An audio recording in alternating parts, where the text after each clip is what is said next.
Bismillahirrahmanirrahim. Bisyadatil fadilatil hakimil adilin. Dayayul hawdun al-muhtaramun. Assalamualaikum warahmatullahi wabarakatuh.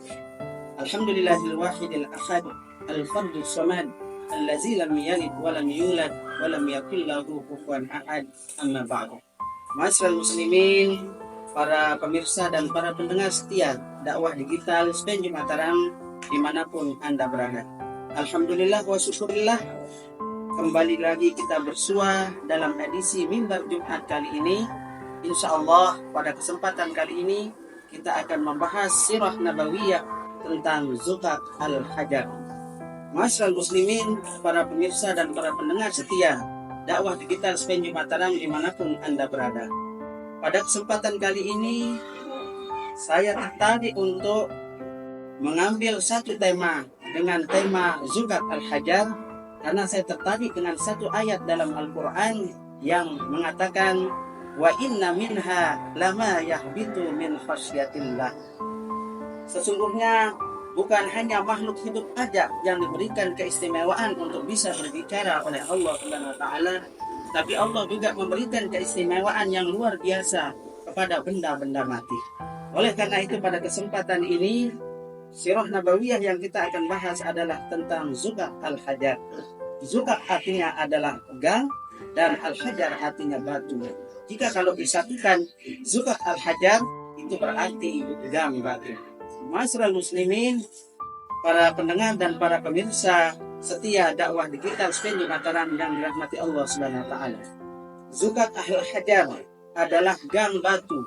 Jika Rasulullah Shallallahu alaihi wasallam melewati pelataran timur dari kota Makkah Al-Mukarramah, maka beliau selalu berjalan melewati lorong-lorong yang salah satunya ada disebut dengan gang batu atau Zukat al-Hajar.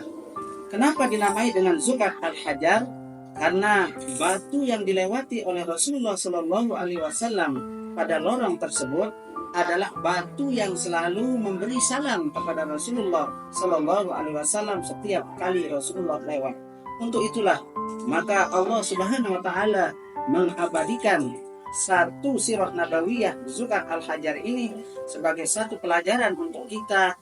Benda mati saja sangat menghormati Rasulullah Shallallahu alaihi wasallam, apalagi kita yang benar-benar umatnya yang dikasih nyawa oleh Allah.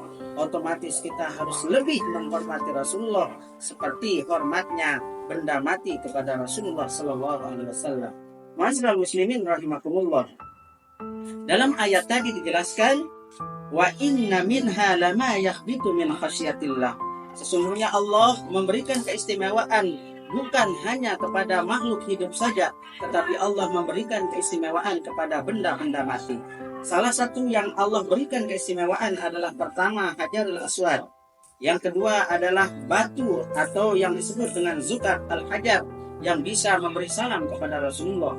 Kemudian ada juga namanya Bukit Uhud yang selalu bergetar ketika Rasulullah menaikinya. Kemudian yang keempat adalah ada pohon kurma yang ada di wilayah sekitaran Masjid Nabawi.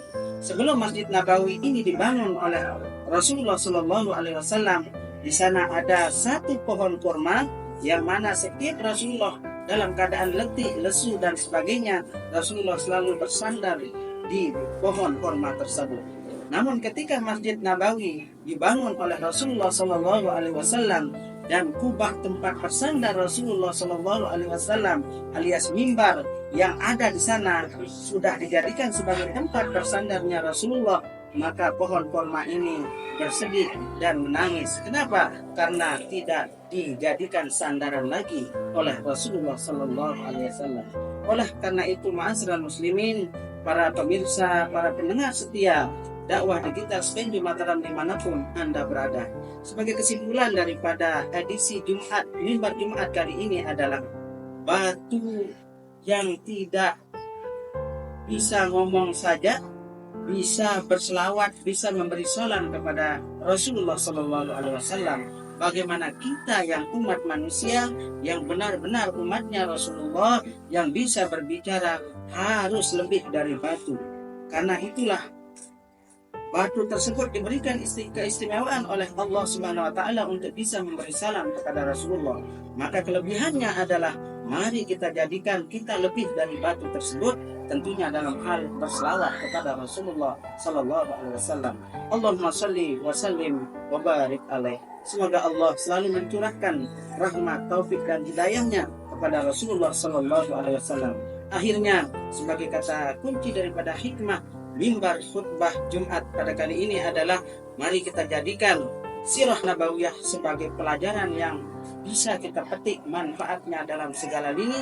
Wabil khusus dari Zuhad Al-Hajar ini bisa kita ambil pelajaran bahwa benda mati saja sangat menghormati Rasulullah. Bagaimana dengan kita umat manusia yang benar-benar menjadi umatnya Rasulullah, maka kita harus lebih dari batu tersebut.